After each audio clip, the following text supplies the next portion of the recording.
Test. Is that coming through? Yeah. Does it need to be higher? All right, there.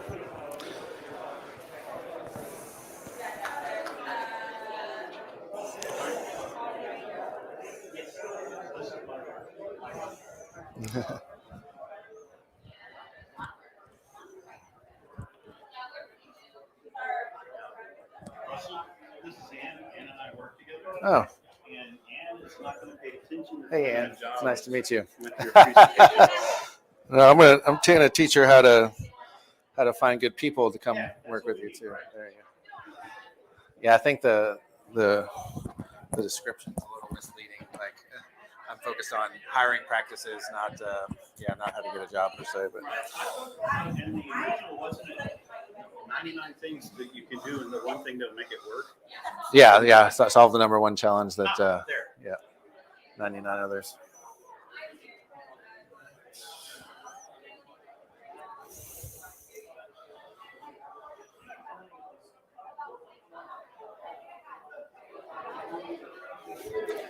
My Apple Watch thinks I do a lot of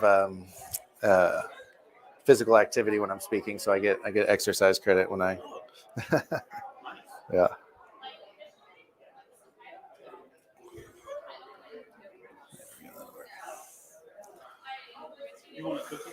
I'm okay, man. Thank you.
All right.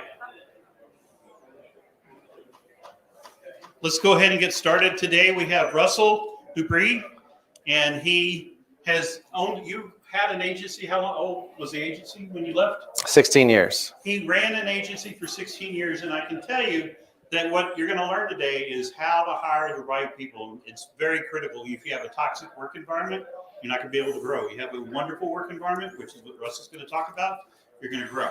So everybody give it up for Russell. Thank you, Dan. I appreciate that. I've known Dan for a good long time, and especially in my agency journey. All right. Well, thank you so much for being here today. Sound coming through? Everybody can hear me all right? Perfect. Okay, awesome. Thank you so much for being here today. I'm very excited. This endeavor of some of the things we'll talk about today was a big part of my career and my big part of my focus. So I'm happy to share. Basically, if we can get ridiculously good at the hiring process, we can solve so many other challenges in our business. And the reason why this is so important today is that 68 million people left their jobs in 2021, according to the Bureau of Labor Statistics. And you can go back to the start of the pandemic. The rolling 12-month number has been roughly 60 million per year. I have no doubt that 2022 is going to tell a different picture. We'll wait to see what that looks like. And we've gone through the terminology, right? The great resignation to the great reshuffle to the great, there's a new R word out there everybody's saying. Anybody know what that is? What's that? That too, probably. The great regret. That's the third one that people are talking about today. And so the pandemic didn't change who we are as people, but it did change what we're willing to tolerate and put up with, especially in the work environment and as it relates to our time. And there's another challenge in the hiring world today, and that's salaries have gone up. We've seen this especially in the tech sector and marketing sector. Sometimes some folks are able to make, I even saw it in my own case, double their salaries from what they were making previously. And this just puts more pressure to get the hiring process right. If we're going to have to pay more for talent, then it's going to put the pressure on. And so this presentation is playing PowerPoint on a keynote. So the video is not going to show, but just to give you a quick sense of what's on this video, it's basically a guy on a job interview going through and a drive-through line when he's in a job interview. So he does all kinds of skits like that. And all that to say is what we don't want to find ourselves in is getting our backs against the wall and having to hire someone that does their job interview through a drive-through. Pretty funny video. You can go on YouTube and oh, wait, will it play? No, it's not going to play. Yeah. And then just quick disclaimer on who I am. Today's perspective is that of an entrepreneur. I'll share a little bit more about my story here in a second, but I am not an HR professional. I did spend a good portion of my career on the recruiting and hiring process and building culture, but that is not my main area of expertise, so to speak. And so what I want you folks to walk away with today is up to 3 ideas on how you can better find, recruit, and bring on talent in your organization. And if that's not something that's a big focus of where you're at in your career right now, likelihood is that it might be someday. Or you can look at, if from your own cases, if you might be looking for jobs out there, this is a way you can see that perspective from the other side of the table. And so that's it, 1 to 3 ideas. What I'm going to cover is not an end-to-end hiring process or practice, but rather tips to just complement what you're currently doing today. And so quickly to tell you my own business story, and what better way to show a picture of a business than a line depicting revenue over the course of time. And as you can see down here on the left, the company I started was Life Blue. We're based here out of Dallas, Texas, focused mostly on building websites and online technology. And after some initial success down here in 2006 when we started, we really plateaued for the next 5 years. And so much to the extent that we almost went out of business. But as you can see, the rest of the picture shows we were able to figure some things out, solve some challenges, do some pretty good work, especially for some local clients. And we grew the business quite significantly and sold in 2017. And so the question you might be asking yourself is, what happened here? How did we go from near failure to the success that we were able to achieve? And there was a mindset shift or an epiphany around 2011, and that was we had become too focused on things like revenue, expenses, sales, profit, your stereotypical business metrics for success, and that was really getting us nowhere. And so the mindset shift that occurred for us was we need to hire the best team possible.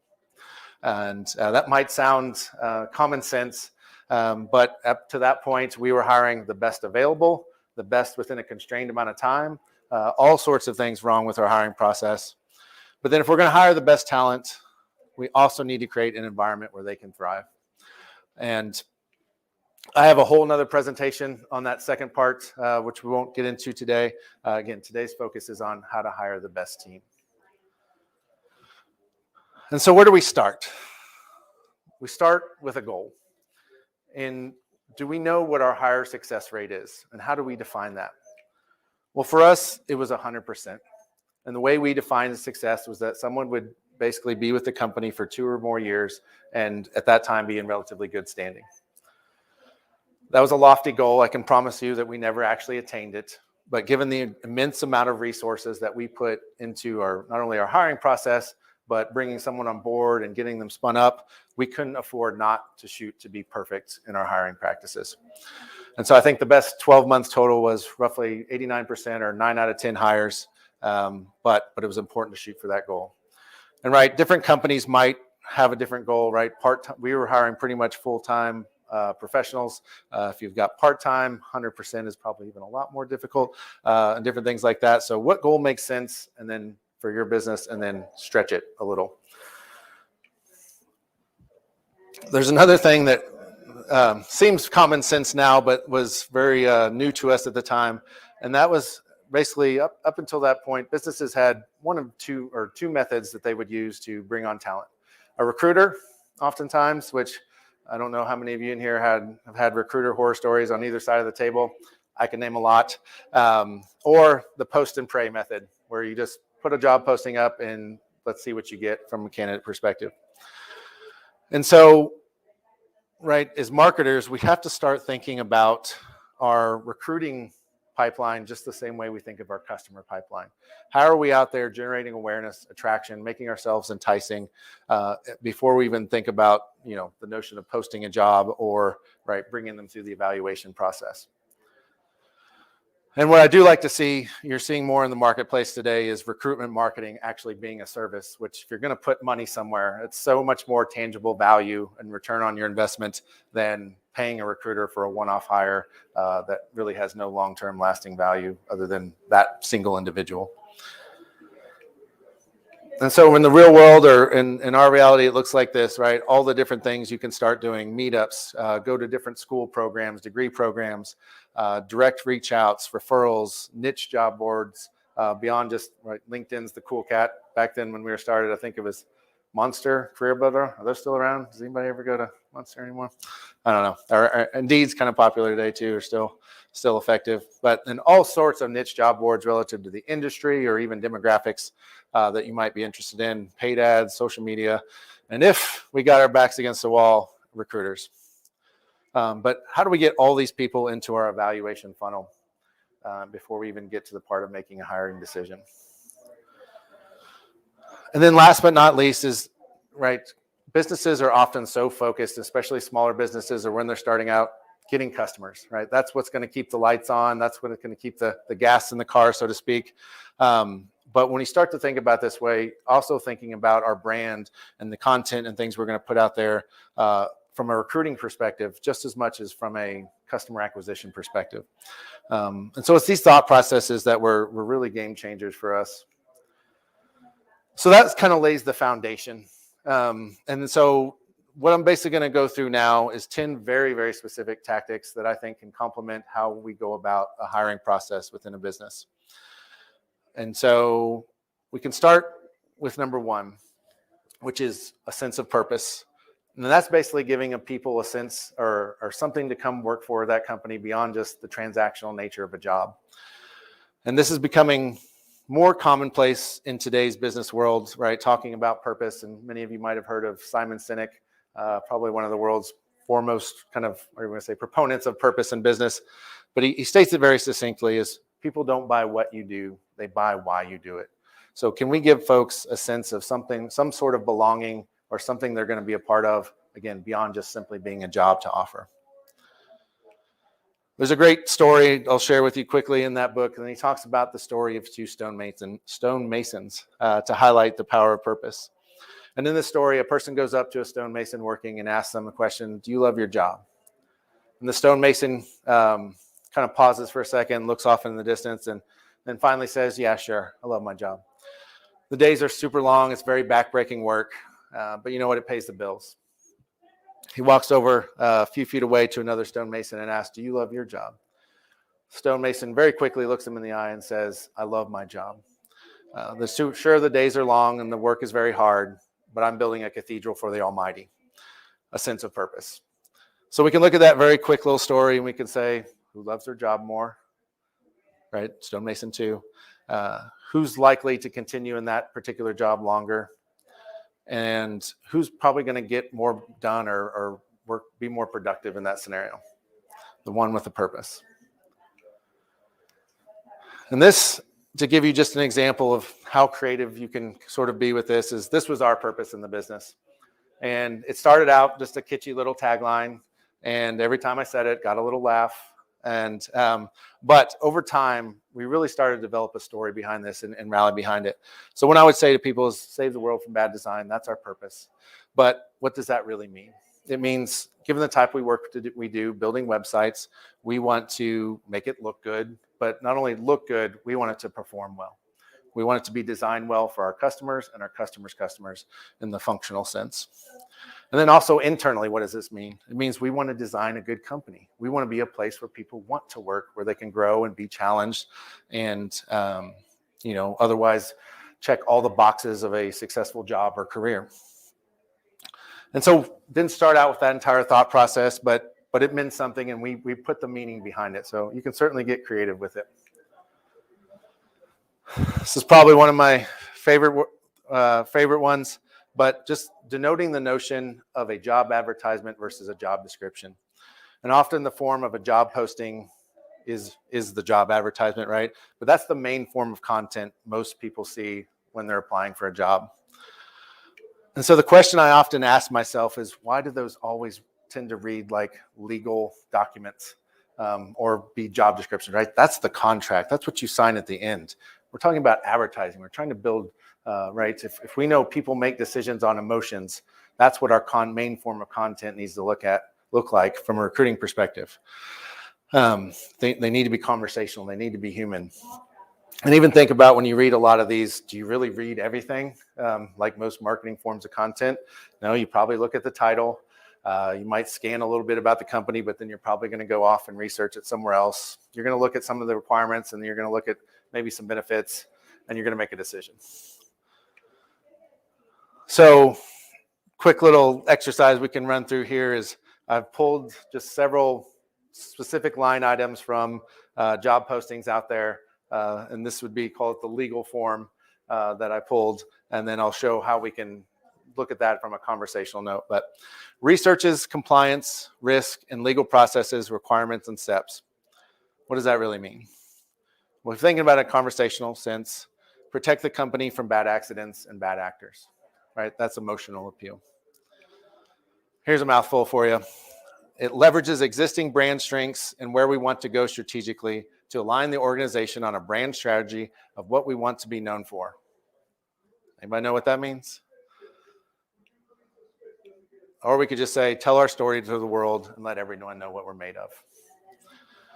And people don't need to know every single thing they're going to be doing at that stage, right? That's what the interview process is for. We always talked about people need to be interviewing us just as much as we need to be interviewing them. We're not signing that description at this point. So interactive moment, if y'all want to participate, read through this one. And if anybody brave soul out here wants to take a stab on how you can turn this into something human and conversational. But develops digital marketing strategy by studying economic indicators, tracking changes in supply and demand, identifying customers and their current and future needs, and monitoring the competition. I'm going to have to take a drink after that one. Think about the client. What's that? Think about the client. Think about the client. I like that. Anybody else want to take a stab? Brave souls. Was that a hand up, or is that a? Yeah. We'll go back. Take a look.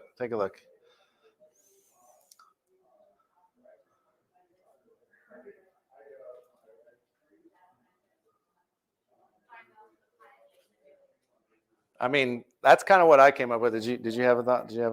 I don't want to. I said create a kick-ass strategy that gets results, and you can probably put ass in your job advertisements if you want. But yeah, it's just all about making it human. We talk about diversity, and obviously this is becoming more and more of a conversation and an important topic in today's world. And so it was certainly important to us, and we tried a number of different things. But there was one single thing that honestly changed the game in terms of us being able to get a more diverse applicant pool. And that was adding this snippet, so to speak, at all of our job postings. And I'll let you folks read it up there for a second. But this was sort of our bat signal to say, if you are one of these communities, we want you to be here. And if we're saying that, then we've probably done our work, not perfect by any means, on making it a place where if you do come here, you're going to be successful and you're going to feel included.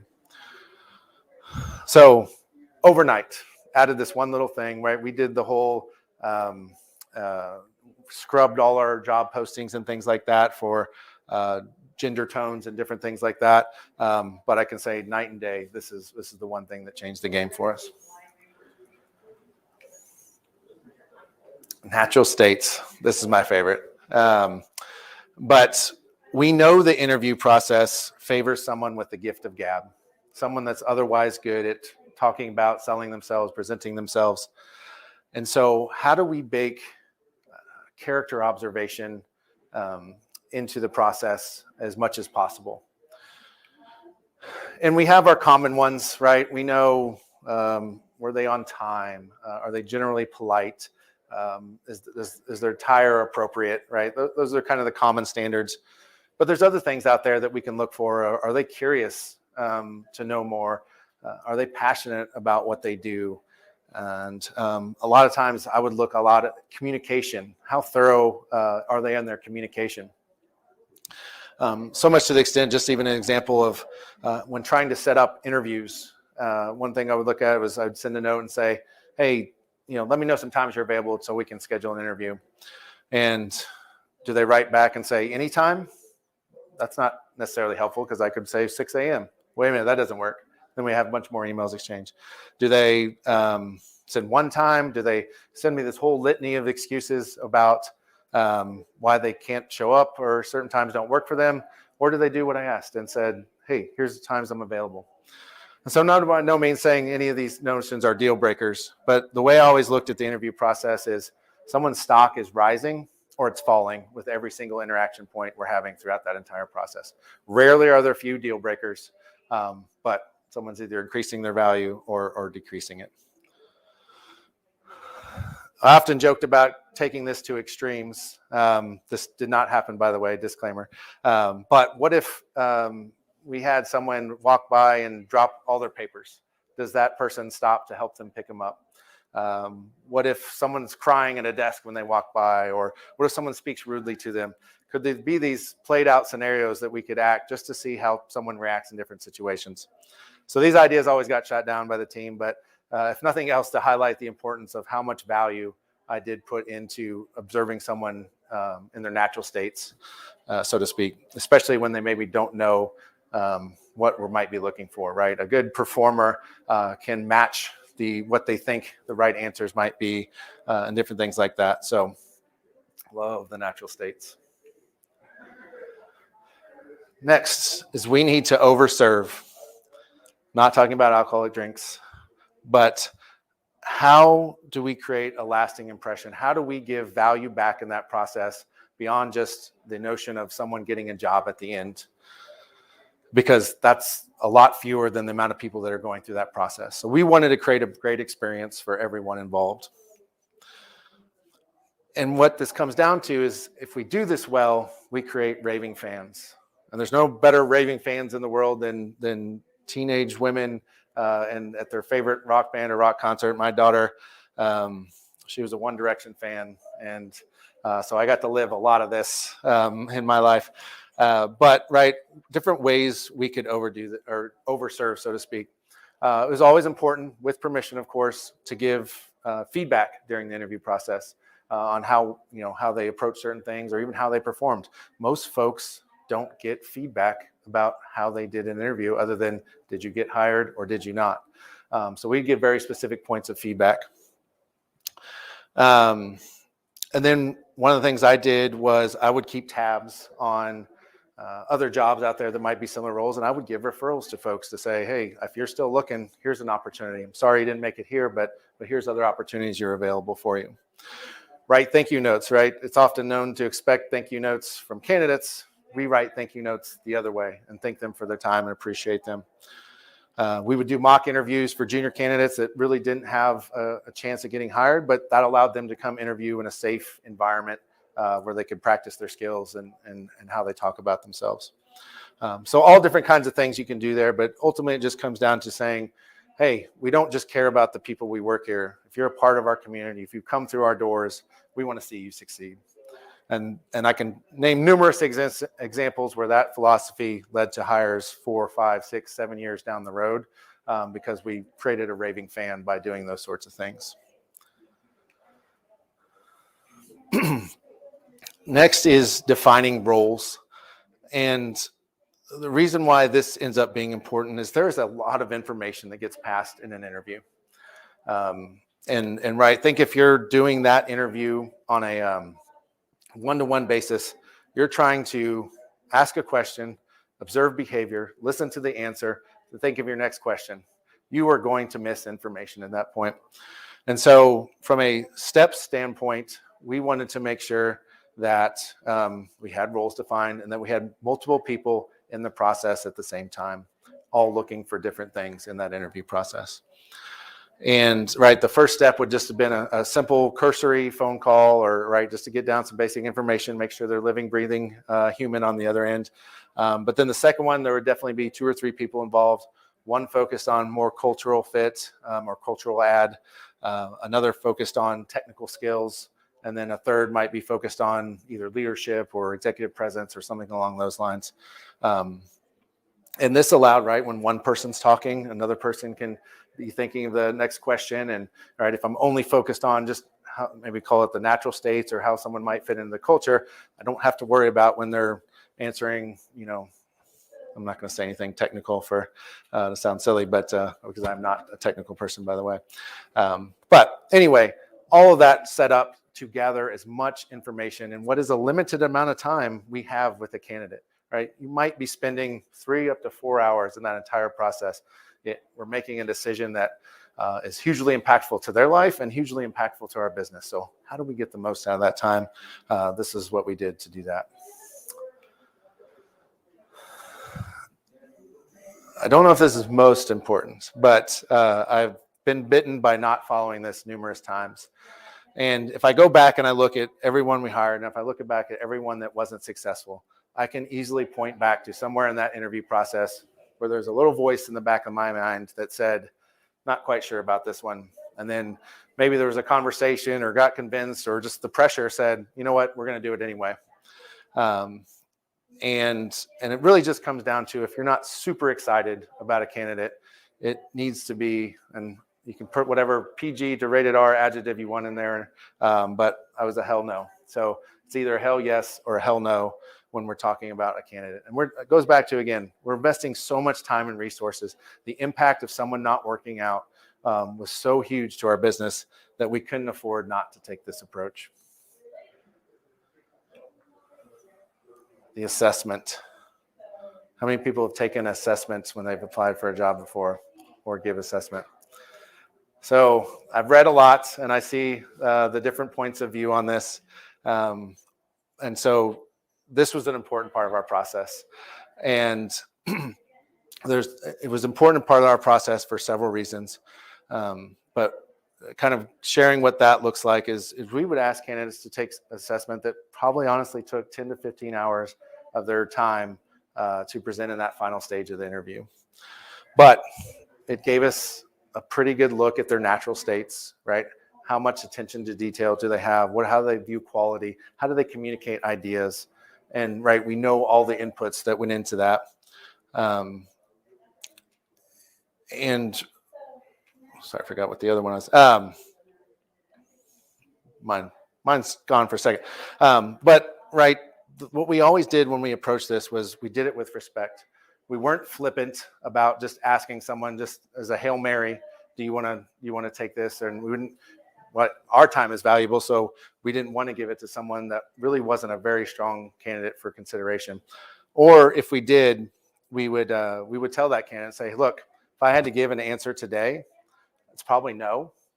But here's something you can do, and if you think if you want to do this, and we'll be willing to do this with you, it might show us something that we haven't seen yet, and so we would give that opportunity. And then we'd always make sure to provide feedback. Again, how much time someone's investing in us, we want to invest it back. So how can we help them, even if the decision is no? And then we did explore different ways, and if I could probably go back, I would be more consistent about this, is perhaps at least offering some type of compensation for it. Even it would be modest, and by no means did we ever use anybody's work for anything whatsoever coming out of that. And I'm sure even if we remotely considered it, we would have definitely done some type of commission or revenue share. But I think this can be done ethically. I think it can be done responsibly.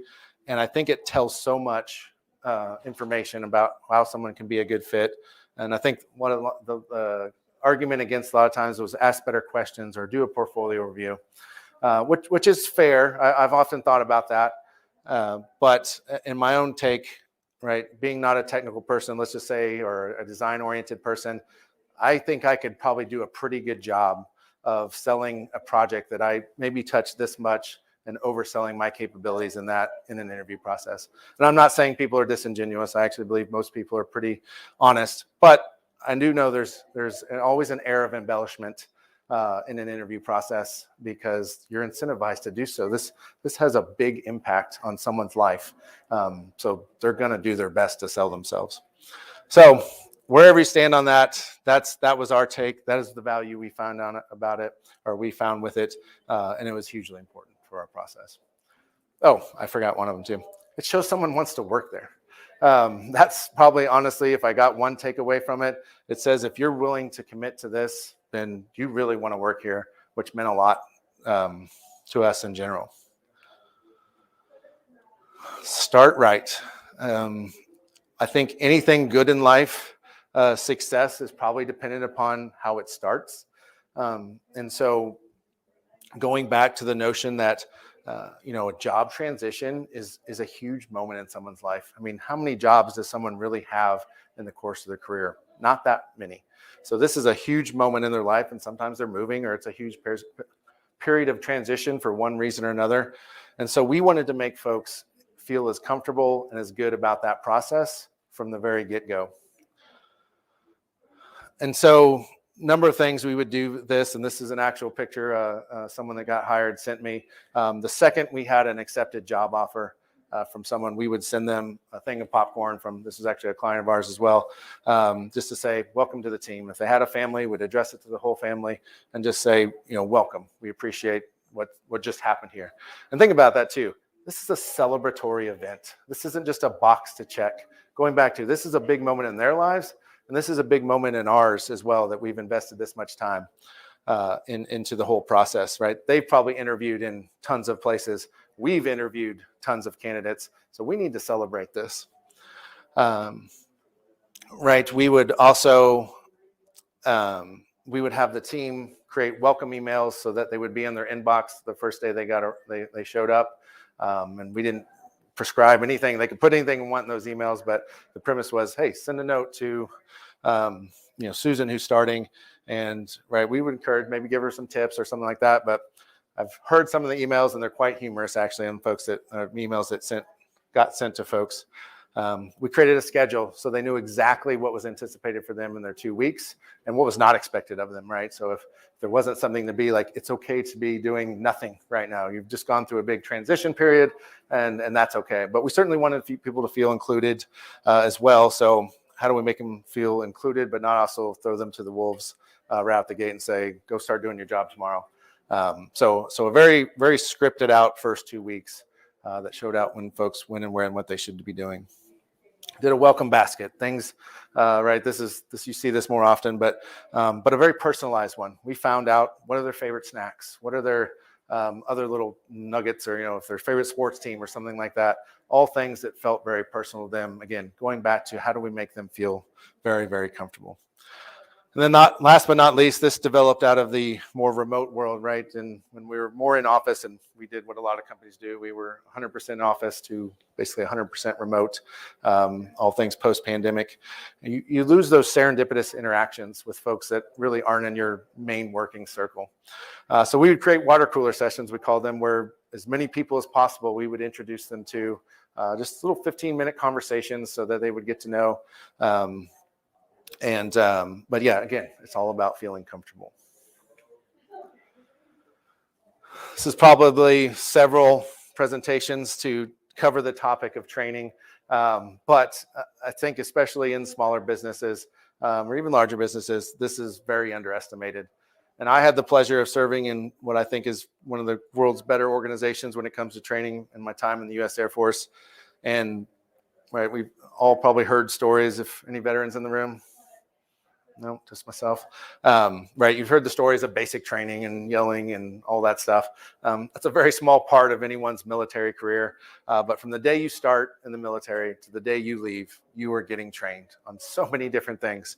Right, there's the joking things they even talk about, like seatbelt training. You get trained on making sure you wear a seatbelt. And by the way, I did not wear a seatbelt until I entered the military, and I've worn a seatbelt ever since. So power of training right there. And this is why the Air Force can let 18-year-olds work on billion-dollar aircraft.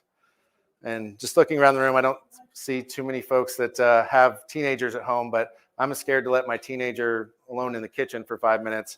I'm certainly not letting them work on any billion-dollar aircraft I have laying around. But right, the Air Force can do this because they've invested so much in people's training. Different ways we would do this, right, is probably more on an ongoing basis. We would do all the cursory training up front, just trying to show someone their role and show them about the company. But more ongoing is we would have a weekly session where we spend an hour and different groups and people within the company would present on different topics. We called it Life Blue University, right? Talked about things from web accessibility to back-end development, database security, different things like that. And it was goal, right? Not everybody cares about that. Everybody presenting had to make it fun and engaging for everybody. And then we would go outside that box. We would have people come in and do presentations on good financial practices or nutrition, just different things like that that had nothing to do with building websites or the tech industry. And then our craft groups themselves, designers, developers, different things like that, would hold weekly meetings where they're talking about the latest and greatest of what's going on in their world. What are the new technologies? What are the new trends? How can they help mentor and educate each other on whatever those practices are? So there's tons of little ways you can kind of incorporate that into the day-to-day stuff without having to think through some entirely huge, robust training plan. There's a lot of serendipity to that process. So to bring it full circle, we talk about what happened here. And we didn't start out with all these ideas. We just asked the question, how do we hire the best talent? And that became an iterative process built over time to implement all these different tactics of how do we create the most compelling content to entice someone that might want to work here? How do we gather more information from the interview process? How do we make someone feel as comfortable as possible when they're coming on to get a new job? And so over time, right, these accumulated into all these different practices that got what I felt like was a very effective hiring process. And so the question you ask is, how does solving this one thing solve 99 others? And that's depicted basically in this graphic right here. That is job number one of leadership in a company, to nurture or hire, retain, and nurture a high-performing team. And then that team turns around and is focused on providing the most value, solving a lot of the problems that occur at the customer level, because they're getting supported to do so. The customer then turns around and takes care of the business by their money exchanged for goods and services, and if served well, they provide referrals and recommendations. And then that takes care of the business by raising the value of the stock or dividends or performance pay. And then the business effectively takes care of everyone else in the circle as well, leadership and the team, all the stakeholders, through again, raising the value and call it just more money in the business. Where this breaks down is when the leadership bypasses the team and goes straight and makes decisions that directly affect the customer. Or, right, talking about before, going directly and focusing on just business things like how to cut expenses or how do we get more revenue? And we bypass this biggest part of that entire circle that can help solve all those problems. So that's how it solves 99 others. I think this quote pretty much just sums it up best, but everyone talks about building a relationship with your customer. I think you build one with your employees first. That's Angela Ahrendts, Burberry CEO and Apple executive. So that's what I have for you today. I'm an open book, so feel free to ask any questions you want whatsoever. I'll happily share any part of my story and anything that might be helpful. So, all right, let's give Russell a big hand. Anybody have any questions? yes, sir. How many people took you up on the signing part? The assessment? Most did. On a bill or something? Yeah, I mean, it depends on the role. We tried over time to not make it too open to be too heavy, but most people did. I would say a fair amount every now and then refused. Yeah, which again, I think some of the arguments are fair to either push back or to be more selective in where do I stand in the process? How many other candidates are you considering? I think those are all very fair questions to ask back so that you're ensuring they're being respectful of time. Because I'll be honest, I know some companies aren't, but that was again a good big focus for ours. I have a question in maybe a little left turn from your company that you sold. You were a B Corp. Yes. Talk about why finding out a B Corp is why would somebody want to work for a B Corp? What makes a B Corp special? Anybody raise their hands? Anybody knows what a B Corp is? Anybody know? Oh, good. So basically, a B Corp is an organization that pays no taxes. Just kidding. There's usually more room of business owners in here. That gets everybody, what? No, it's a private organization. yeah, everybody runs out to talk to their accountant. No, a B Corp is a private organization. And what it comes down to is they have companies in their circle that they evaluate that basically comes down and says you're balancing profit and purpose. So you go through this, what ended up being a very rigorous process to get vetted.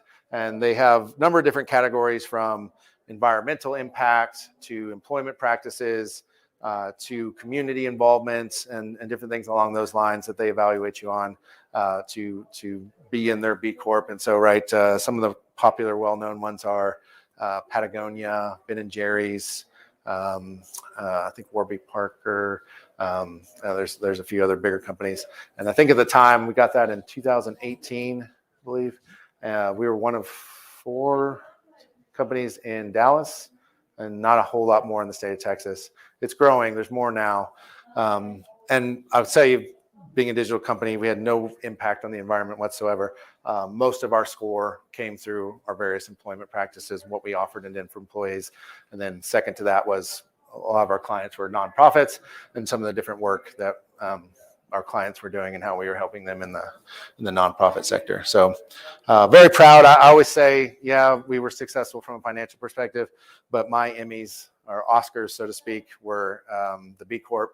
And we were a Dallas Business Journal best place to work in 2019 as well. So that was what I was most proud of in the course of my career. But very good question, Dan. All right. Anybody else have a question? Yeah, Ann. Can you go through resume one by one, or did you use ATS? So didn't have an ATS until about probably 2017, 2018. But it wasn't a smart scrubber or anything like that. So we basically looked at every single resume, if only a glance at sometimes. Probably on occasion, I did declare bankruptcy and say, I just can't get to all these, but made it a point and even used the ATS to respond to every single resume to say, you were not selected for this role. Can't say I batted 1,000 on that front, but it was certainly important. And even going back to, I don't know if I mentioned this, of the farther someone got into the process, the more time we would take to talk about them, right? If they just applied the resume, probably not going to do it. No, I'm not going to do a phone call for every resume. But if someone got deeper into the process, that would always lend to a phone call to say, where they ended up or where we stood, I guess you could say. But I can understand too, right? We're a relatively small company. I know larger companies have to rely on more different means for that. So, anybody else have any questions? You have a few more minutes. Or is it just so darn hot in here? It is hot. And you're napping. But I just got 21 minutes of exercise according to the Apple Watch, so I'm excited. Woo-hoo! All right. All right. You have a question? Yeah, she's giving me the Arsenio. All right.